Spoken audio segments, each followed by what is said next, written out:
All right, let us go to Dan now. He joins us on Skype. I'm guessing back at home at this point. Let's see. Are you back home, Dan? Can you hear me? Can you hear me? Yes, I can. Can you hear me, Dan? Yeah, I got back home last night. It must have been a very long trip. First of all, great job calling the fights. How was Moscow?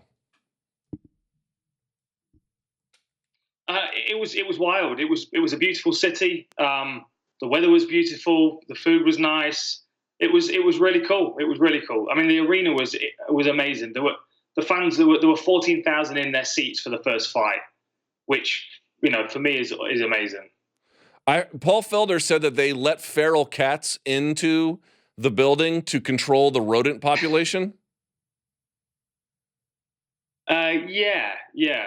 I mean, I didn't see any feral cats around. There was a funky smell about the place, but I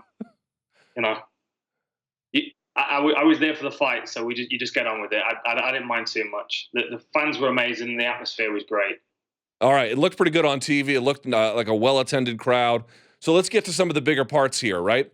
Let's start with the main event. Aleksei Oleinik getting the win over Mark Hunt. I got to say, I'm surprised about only one thing, that he was able to take the big punches and the big one punch that he did. But I'm not surprised he's got quite the strangle. So from your vantage point, what was so special about that Olynyk win? Well, the fact that he was able to take Mark Hunt's back immediately and work a choke. I mean, I had a couple of conversations with him earlier in the week about his ability to submit Mark Hunt with chokes. I had him demonstrate the Ezekiel on me and explain why that wouldn't work. And he was talking about how, Mark's got big shoulders and he's got no neck, so it would be difficult. So I was actually expecting him to work ankle locks and leg locks, because that's really probably the best thing to attack Mark Hunt with if you're looking for submission vulnerabilities. Yeah, I mean, it was, to be honest, as soon as I saw his lead leg start to give out, I thought Mark Hunt was looking for the rear uppercut knockout, because he chopped into the lead leg probably 3 times, and you could see Olynyk was starting to put weight on the leg, and it was starting to give. And then Mark Hunt was throwing a lazy jab and stepping away like he was trying to draw Olynyk in. And I was expecting him to try and get Olynyk to step heavy on the lead leg and then fall onto the uppercut. And I think a part of the reason why it did end up on the floor so quickly was because Olynyk probably knew he only had one shot to get it to the floor. So as soon as he got the opportunity, he just clung to Mark Hunt wherever he could. He stayed on him. I mean, it was a pure striker-grappler matchup, really. I mean, we know Mark Hunt doesn't really work a great deal on the ground. He works his get-ups and takedown defense a little bit, but he's a kickboxer. And, I mean, I love Mark Hunt for the fact that he's willing to just be a kickboxer in MMA and seeing how far he can take it. And I think that's what happened. I think we saw that limitation. I have to say, I talked to some of the trainers at ATT about Olynyk, and they said it hurts to shake his hand, that he has just an absurd kind of grip. And you notice this, Dan, man, he got it under the throat. It wasn't even fully all the way on, and the look on Hunt's face was pure panic. Olynyk must have an outrageous grip. Yes, absolutely he does. As I said, I had him do the Ezekiel choke on me, and I mean, the 2 things I noticed, one is how big his hands are. So then you've got to think his hand with the glove on top, and it's actually like a figure 4 position, like a rear naked choke position from the front. But then he drives his fist into the neck, and I mean, it's an incredibly compressive squeeze. His nickname's perfect. And the other thing I noticed is the shape of his shoulders. So he's very rounded in his upper body, which means that he's able to get a lot of leverage to drive his, the upper shoulders and deltoids into the choke as well, to really make it very compressive. I've often felt that there are certain people that have got the right physical makeup to do certain chokes, like Ben Rothwell's front choke, his go-go choke, for example. Ben Rothwell's going to be able to do that much easier than someone like Stefan Struve, who's not got the body mass to kind of, to fold the neck underneath. I just think it may be a case of that with Olynyk as well. I think he's got the right shaped shoulders and arms, and these big old plates of meat for hands that he can just cram into your neck. And getting a win like... I find it difficult to criticize Herb Dean because he's refereed me before and he's been excellent. He's had an excellent career as a referee so far. I mean, I don't honestly know what went wrong, to be honest. For me, and I think for everybody in the arena who started to boo, I think we all saw that the fight was over. When you're not intelligently defending yourself. I mean, Dolloway, I watched the fight back today, actually. I think it was 26 seconds before the end of the round. I said something about Dolloway, a fatigue had taken over. He had nothing left to give. He was trying to fight back. He's a warrior. He's not going to give up. And just a personal comment, I always appreciate a guy that will take the beating until the referee stops it. But that's what the referee's for. It is to save a fighter from themselves and from their own ego and pride. And I felt like Herb did him a disservice there. I would say you could have saved him from at least 10 seconds of punches. He was curled up on his side. Then he moved belly down, which for me, as soon as you see someone belly down, that's it. They're done. That's not intelligent defending yourself. I don't know. I'm not sure. I'm sure that there was a conversation with Herb Dean about it, and I'm sure he sees the error in the stoppage now. But yeah, it was even confusing at the end because the round ended, and with one arm he pushed Murtazaliev away, and with the other arm he waved the fight off. But then the impression was given that the fight was continuing, and Herb was seeing if Dolloway wanted to continue. It was, I don't know, there was a momentary lapse of concentration there for Herb Dean, and it was very, very dangerous for Dolloway. Any other standouts on that card for you that were worth a mention? I thought there were some incredible performances. I thought the fight between Petr Yan and Jin-Soo Son was incredible. I'm really, really high on Petr Yan. I think he's very, very impressive. I think he's going to go a long way in this division, and I think he's going to cause a lot of people problems. But at the same time, Jin-Soo Son, especially, he took the fight on short notice. He did miss weight, but I did see the effort that he put into making weight. I enjoyed the fight. I enjoyed his heart, his spirit. I enjoyed the entertainment value of his character. And I think, matched right, I think we get some really interesting fights out of him. And the other one that stood out to me was Jordan Johnson, big swinging Jordan Johnson. For me, I've always respected and looked up to the Iowa Hawkeyes. I was massively inspired by Dan Gable, and I used to watch Competitor Supreme at least once a week.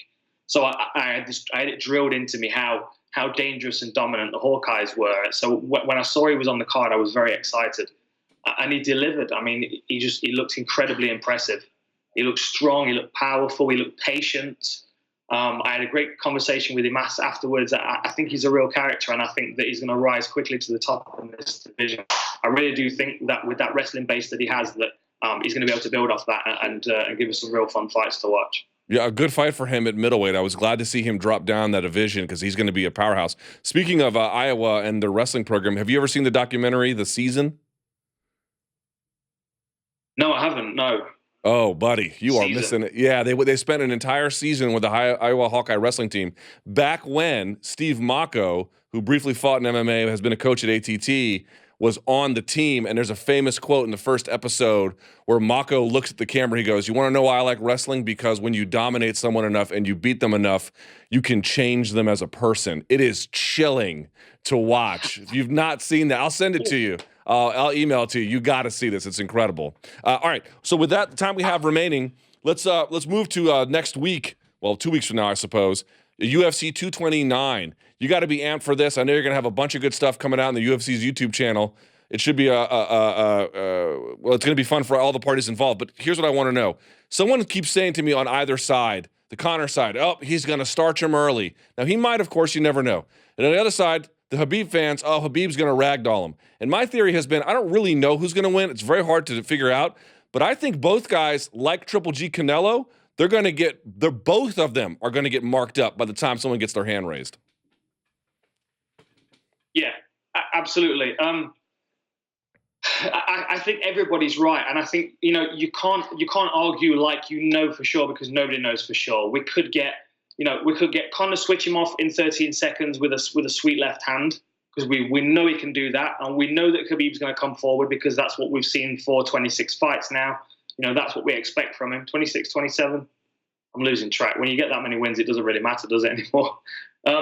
And the other alternative is that we do see Khabib just maul him for however long it takes, which maybe 5 rounds, maybe not. Honestly, I played this fight out probably 300 times a day in my head, and the more than not, I get to the same conclusion, which is Conor loses the first 2 rounds. He gets taken down. He gets beaten up. He gets bloodied. Khabib shows dominance. He's talking to him. I think it's going to be a very entertaining couple of rounds with Conor being down on the scorecards 10-9, maybe even 10-8. The 3rd round comes about, and the same Khabib as we saw in the 1st and 2nd round starts marching forward, and Conor's able to use his superior footwork and walk him onto a left hand. I think unless we see a development in Khabib's footwork, Conor's got 5 opportunities to knock him out with a clean shot. And given the fact that I mean, you go back, I'm a massive fan of both of these guys. I don't want anyone to think I'm picking on one side over the other. I'm just going based on evidence. So if you go back and watch Khabib's fight against Michael Johnson, we saw him get hit and hurt.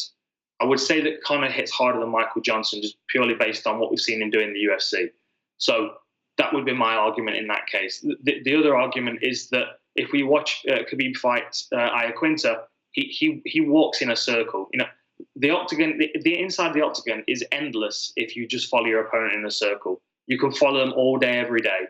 Whereas if you get the understanding, you can kind of download that information where you actually can make the octagon smaller by painting them into a corner and then force them to deal with your attack, whatever that is.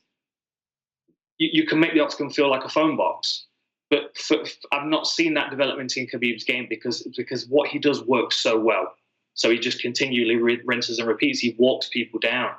I mean, I'm going off on a tangent now slightly, but the Edson Barbosa fight, you would think with Barbosa being such an excellent striker, he would be able to do the same. But Barbosa's game is predominantly kicking, and you need so much more space and so much, so perfect timing to land a kick that would stop somebody. Whereas Conor can find a window for that left hand very easily. I just don't think he's going to have it all his way. One last question, 2 parts. We know that Conor has better striking than Khabib. We know that Khabib has probably better grappling than Conor. I think that's probably fair to say in either direction. So let me ask it in a different way for both guys. How good is Conor McGregor's takedown defense? How good is Khabib's striking? I think Khabib's striking is developing. I will say that. It's very elementary in the way he goes about it. I mean, his fundamentals are fairly good. His lead punch is very unorthodox. I covered it in an Inside the Octagon a while back because it's in a left hook position, but he lifts it up under the chin. He knocked out Thiago Tavares with that punch. Sorry, it's okay. I got dogs too, man. They're just gonna have their way with you, whether you like it or not.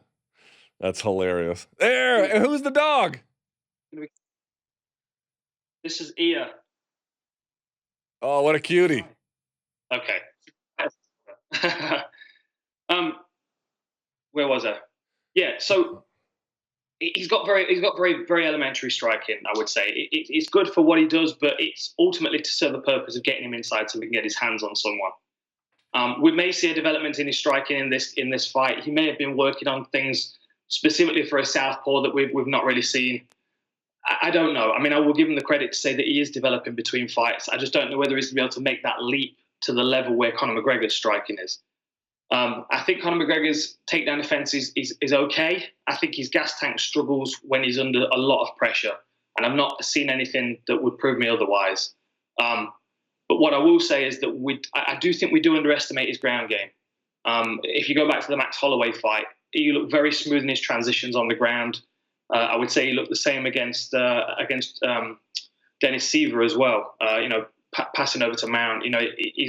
His understanding of the ground is very good. I just don't think we've seen a great deal of it.